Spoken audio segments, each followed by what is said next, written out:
It's Tuesday, and here at Grizzly Strength, we're starting a new series called Technique Tuesday.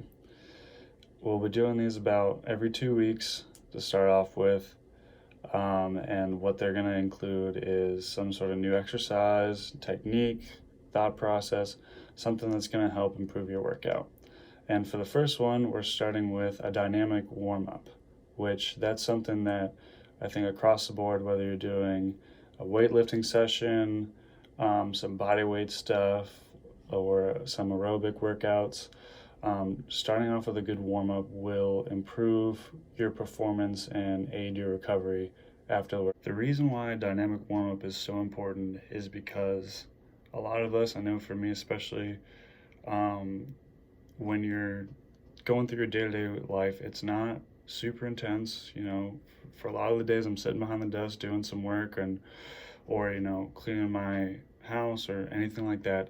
And so if I go from that basically sedentary lifestyle to high intensity workout, I'm going to get fatigued really early. I'm going to risk possible injury, a whole laundry list of stuff. So performing a dynamic workout sort of circumvents that risk and helps your body get into position where it's ready to perform at its high level. So we're getting mobility work done, opening up our joints and working our muscles, and elevating our heart rate, most importantly.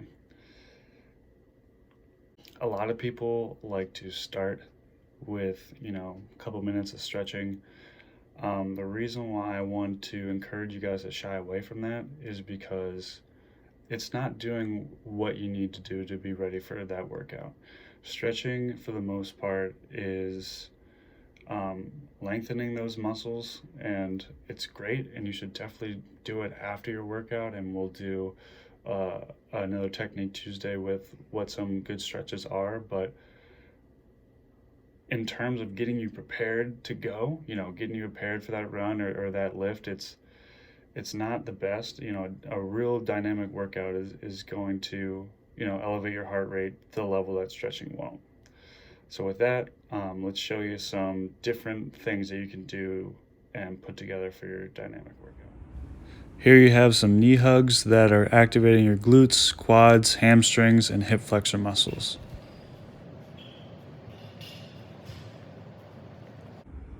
Transitioning into some figure fours to help activate your glutes, your hip flexors, and aid with some balance movements.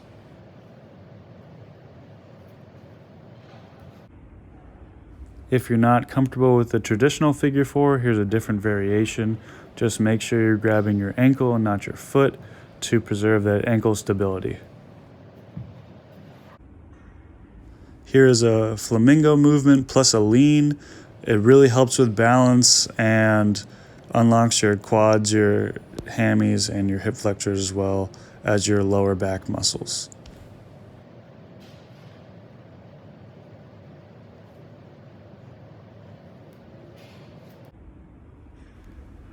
This is a hamstring sweep. So again, unlocking your hamstrings and your hip flexors, and you make the motion as if you're sweeping up a really small dog.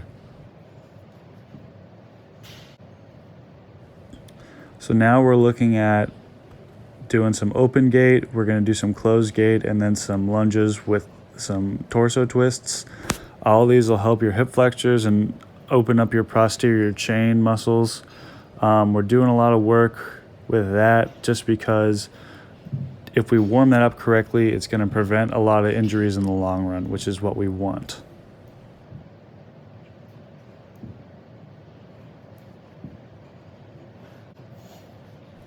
So here we'll do some different arm movements, arm swings forward and backward, tricep swings across the chest, and then into some speed skater stuff. I like just unlocking the arms, even if you're doing, more of a leg day, just because it helps with that posterior chain and it helps get your chest open for breathing.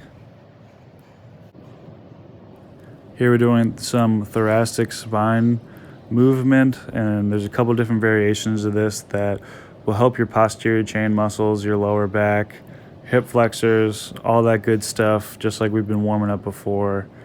and it helps your breathing, which is going to help you throughout all your exercise.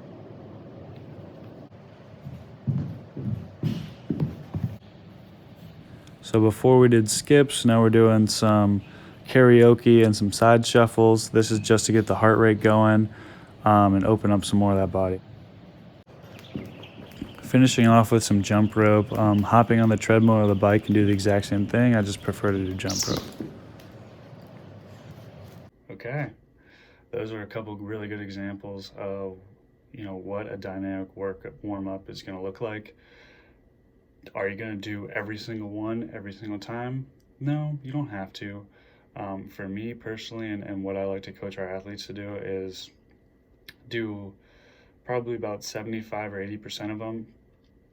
Even if you're having a leg day, still warming up the arms, still warming up the core, still getting that heart rate elevated, instead of just focusing on legs. Or we're gonna do just some body weight stuff, so just focusing on getting your heart rate up. Because when you're exercising, even though you might be focusing on one muscle group or focusing on one movement, your body is still pulling energy and using different parts of different muscle groups to aid whatever you're focusing on. So it's always a good idea to get a good variety of everything and really feel warmed up before you step onto the platform and get ready to go.